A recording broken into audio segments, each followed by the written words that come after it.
మీకు తెలుసా, సంత్ సేవాలాల్ మహారాజ్ను లంబాడీలు దేవుడిగా భావించి కొలుస్తారు. ఆయన జయంతిని పండుగలా జరుపుకుంటారు. గిరిజనులకు దిశను చూపి హైందవ ధర్మం గొప్పదనం, విశిష్టతలను తెలియజేయడానికే సేవాలాల్ మహారాజ్ జన్మించారని చరిత్రకారులు చెబుతారు. బంజారా జాతి ఔన్నత్యాన్ని ప్రపంచానికి చాటేలా అహింసా సిద్ధాంతానికి పునాదులు వేశారు.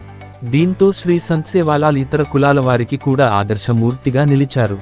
1739 ఫిబ్రవరి 15న అనంతపురం జిల్లా రాంజీనాయక్ తండాలో సేవాలాల్ మహారాజ్ జన్మించారు. జగదాంబ మాతనే తన మార్గదర్శకురాలిగా, గురువుగా స్వీకరించి ఆమె ఆదేశానుసారం బంజారాల సేవలో నిమగ్నమయ్య హాలంతాయ ఆరావు. సేవాలాల్ ప్రజల మూఢవిశ్వాసమైన జంతుబలికి తీవ్ర వ్యతిరేకి. బంజారాలు రాజుల కాలం నుంచి బ్రిటిష్ కాలం వరకు వివిధ రాజ్యాలకు అవసరమైన యుద్ధ సామాగ్రిని చేరవేస్తూ సంచార జీవనం సాగిస్తుండేవారు. ఆ క్రమంలో బ్రిటిష్, ముస్లిం పాలకుల మత ప్రచారం వల్ల బంజారా సమాజం అనేక ఇబ్బందులకు గురైంది.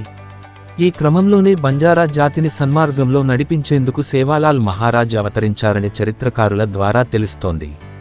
సేవాలాల్ మహారాజ్ దండి మేరామయాడీలను భక్తి శ్రద్ధలతో పూజిస్తూ లంబాడీలు ప్రతి ఏటా తీజ్ ఉత్సవాలను కూడా జరుపుకుంటారు. అనంతపురం జిల్లా గుత్తిలోని గొల్లలదొడ్డి ప్రాంతంలో కుల దైవమైన సేవాలాల్ మహారాజ్ గుడి ఉంది. సేవాలాల్ శివ పూజారుడు. ఆయన తండ్రి, తాతలు తెగ పెద్దలు 9 రోజుల పాటు పెళ్లికాని యువతులు తీజ్ ఉత్సవాల్లో పాల్గొని తమకు వివాహం కావాలని పూజలు చేస్తారు. సంత్ సేవాలాల్ మహారాజ్ ప్రజల కోసం చేసిన ఉద్యమాలలో ధర్మ ప్రచారం, ఆర్థిక సంస్కరణలు, మత మార్పిడులను అరికట్టడం వంటివి ఉన్నాయి. సన్మార్గంలో తన జాతిని నడిపించి భారత్లోని దాదాపు 11 కోట్ల బంజారాలకు ఆరాధ్య దైవంగా ఆయన నిలిచారు. బంజారాలు రాజపుత్రుల్లాంటి వారని చరిత్రకారుడు కల్నల్టాడ్ పేర్కొన్నారంటే వారెంత దృఢకాయులో అర్థమవుతుంది. లంబాడీలు, బంజారాలు, సుగాలీలు, డ్వార్ బాయ్ అని పిలువబడుతున్న ఈ గిరిజనులు ప్రపంచవ్యాప్తంగా గోర్ బంజారాలుగా పేరు పొందారు. మధ్య యుగంలో మహమ్మద్ ఘోరీకి వ్యతిరేకంగా పృథ్వీరాజ్ చౌహాన్ పక్షాన పోరాడిన వీరోచిత చరిత్ర బంజారాల స్వంతం.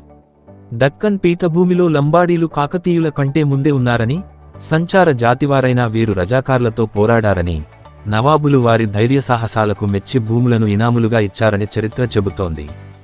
బంజారాలు ఎవరికీ హాని తలపెట్టేవారు కాదని, సహాయ గుణం విరివిగా కలవారని, ధైర్యసాహసాలకు ప్రతీకలని చరిత్ర ద్వారా తెలుస్తుంది. తరతరాలుగా జాతి వివక్షకు గురవుతూ ఆర్థిక, సామాజిక, రాజకీయ అభివృద్ధిలో వెనుకబడి ఉన్న లంబాడాలను అభివృద్ధి చేయాల్సిన అవసరముంది. ఈ వీడియో మీకు నచ్చినట్లయితే సబ్స్క్రైబ్ చేయండి, లైక్ చేసి షేర్ చేయండి.